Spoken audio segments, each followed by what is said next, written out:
different designs to make some shapes as well.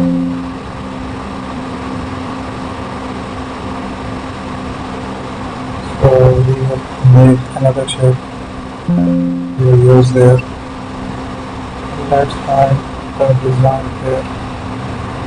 Make an attraction. Let's try to make it more attractive. I will use the paint here. Let's use it. So we will take around rectangular shape. Use the pattern style here.